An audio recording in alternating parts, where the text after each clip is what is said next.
Hey, hope everybody had a great Shavuos last week. Those of us in Israel are moving on to Parashat Beha'alotcha. We had Parashat Neso last week on Shabbat because it wasn't a holiday anymore for us. But for those of you who are in Chutz La'aretz, you're still up to Parashat Neso. So it gives me an opportunity. I don't promise that I'm going to do this every week, but to teach a little bit of something about last week's Parashat for me. Because I sat and learned it all Shabbat long last week, because I had a very long 2-day holiday. So we had the first day to learn about Shavuot, the second day to learn about Parashat Neso. And then I'm going to move on and say a little Dvar Torah about Parashat Beha'alotcha. And those of you who want to listen to it, even if you listen to it at the beginning of next week, you will have a Parsha Dvar Torah for next Shabbat. Okay. So in Neso, we read about Birkat Kohanim, and we read, which is like the priestly blessing, that the Kohanim always give this bracha to the Jewish people. And the end of the blessing is Yisa Hashem panav elecha v'yasem lecha shalom. That Hashem will just like lift his face to you, smile his countenance upon you, and he will grant you peace. So in the Midrash, it says, Gadol HaShalom. It is the absolute most important thing that you could ever have. The greatest gift is Shalom. And it's interesting because, we in Israel know that, like, with all due respect, peace, just peace, it's not really going to work, and it always comes with prices for people to pay. Like if you want to pay this for peace, and peace can't be so amazing that it's at the end of every bracha, at the end of tefillah. We have at the end of Shemona Esrei, we have Oseh Shalom b'Mirmav, Hu Yaseh Shalom Aleinu, that Hashem is going to grant us peace, and Yasem Lecha Shalom, and here in the bracha, in the priestly blessing, and everything is dependent on peace, and yet we don't really feel that. We don't feel that peace is so amazing. And what is the big deal about just people not having wars and not having conflict? And how can that ever even happen? How can it ever work out? So Netivot Shalom says that Netivot Shalom says that Shalom cannot possibly be just the lack of dispute, the lack of conflict, because everybody's in conflict all the time. The entire world is in conflict, and just like the lack of something can't be something so great. Gadol HaShalom, it's this gift that Hashem is granting us. It can't be. So he says the entire world is based on major opposites coming together. And the only way that the entire world exists is somehow a resolution of these conflicts, so that it's not that it actually doesn't happen. It's not that there's a lack of conflict. It's not that people get along. It's not that somebody gives into another. It's not that we're giving a price for just to have an existence that is war-free or that is harm-free. That's not the issue of Shalom. But rather, the entire world depends on the fact that certain differences are complementing each other, that certain conflicting elements get along and come together actually as one. He says even in the Sfirot, we have Chesed and Gevura, which seem to be opposites, but they come together in the third Sfira, which is Tiferet, that harmony between the two of them. And the same is Netzach, Hod, Yesod. Yesod is the combination of the two. Each time there is some kind of a conflict. Oh, and he says the elements of the world. There's fire, there's air, there's earth, there's water. Obviously, fire and water are completely opposing elements. We also have the element of wind, like that air, and earth. Like it just like the earth is going to like stay in one place, and the air is going to move the particles of sand or whatever it is everywhere, in every which direction. So the question is like, and yet all these elements come together to create the world. So there is something about conflicting elements actually somehow paradoxically coming together to complement each other to create a whole that is so much greater than the sum of its parts. So I want to tell you what that is a little bit. I'm going to read it to you for a second.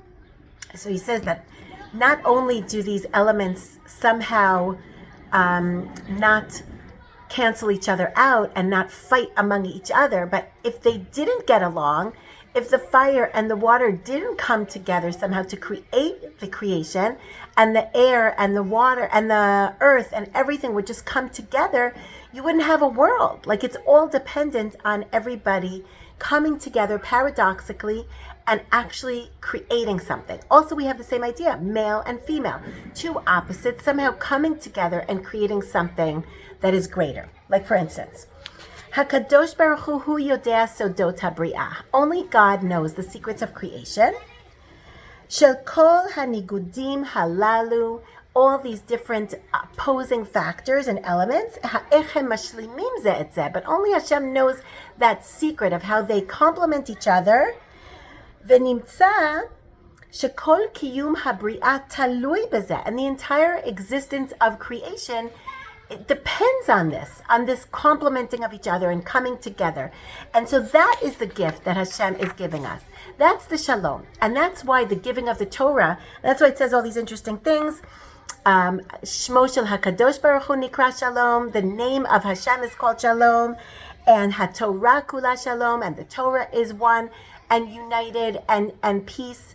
And it's not the peace between people, and even you could among people not necessarily agree with each other. You know, it's not about uniformity, right?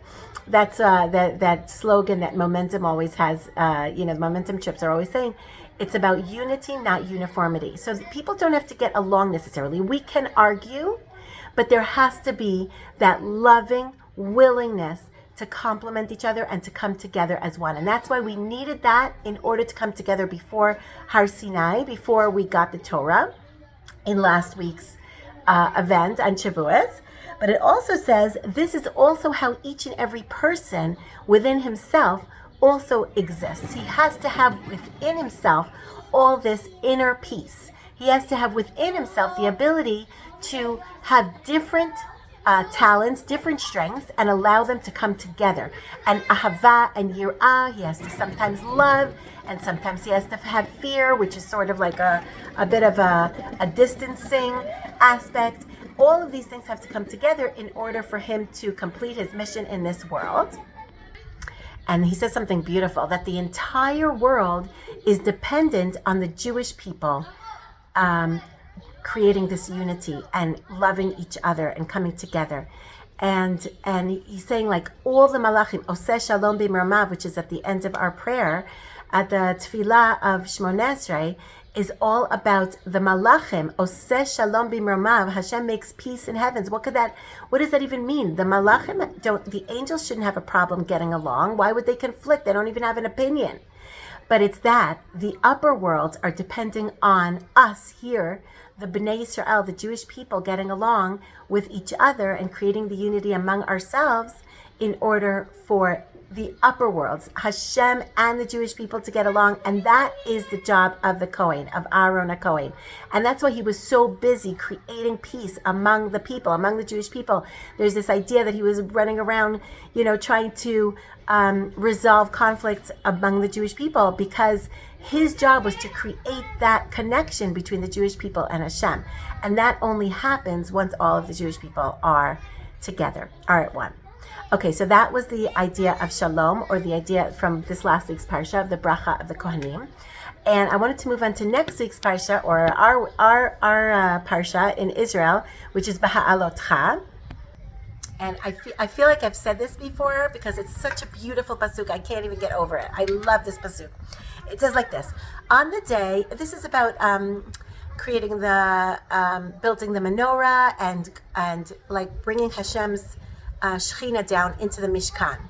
And it's finally coming together. It's all like the cloud comes down onto the Mishkan, and we have an established tabernacle, an established place for Hashem's presence to rest among us.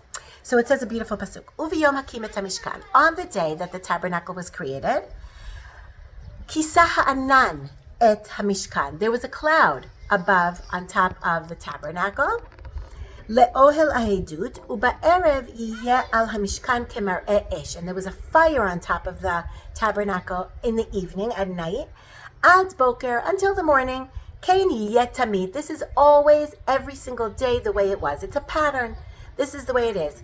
In the day, there's a cloud. In the night, there's a fire. And in the morning, until the morning, there's that fire on top of the Mishkan. And then, al pi Hashem yachanu ve'al pi Hashem yisa'u. Okay? Always, according to Hashem, they are going to rest, they're going to camp, and according to Hashem, they're going to travel the next day. So if you see that the cloud was traveling, if the cloud lifted itself above the tabernacle, then the Jewish people knew, time to move. I feel like I've said this before. So he says something so beautiful. He says, this is the way of the world. You build your home. Every Jewish person is building his edifice, his mission in life, his building, not only an actual building, but you build a home, you try and develop your purpose in life. You think you're really going places, and you create this whole building for yourself, this whole mission and purpose, and you think you're really getting somewhere. And then always, this is the way it is, there's gonna be a cloud on top of your tabernacle.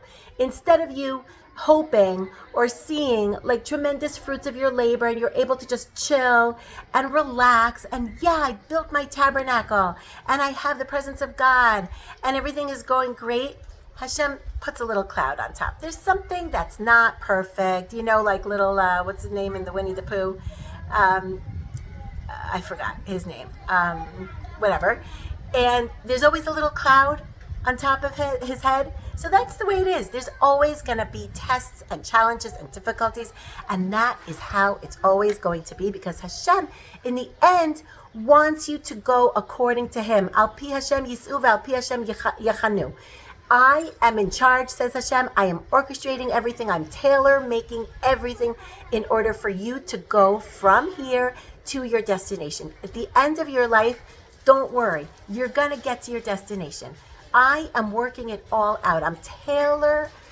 Everything is tailor-made for you, custom-made for your development, for your traveling in life. You know how we always say, well, it's their journey. It's just their journey about our children, and they're going through difficulties. It really is their journey, and it's al pi Hashem. It's according to Hashem. We don't have to worry that we have to be in control of this journey. Hashem is in charge of the journey. Al pi Hashem yachanu ve'al pi Hashem yisau. I am going to decide when they sit and when they get up and when they go and where they're going to go and when they're going to get there. This is all up to Hashem. Okay, so listen to this. Then there's always going to be even a fire at night. It's nighttime, is the time when there's difficulties and challenges. And those challenges sometimes come out as a fire, as a destruction, or as destructive forces in your life, or evil forces in your life, or times when you're just so mad, or you're so enraged, or you're so full of desires and passions that come across as fires. Things are just not going well. There's a lot of drama. There is a lot of drama. And it sometimes happens at night, or it feels like night, and it's very difficult, and it's very confusing and dark. That is how it's gonna be. Okay? Ad boker, until the morning. But don't worry.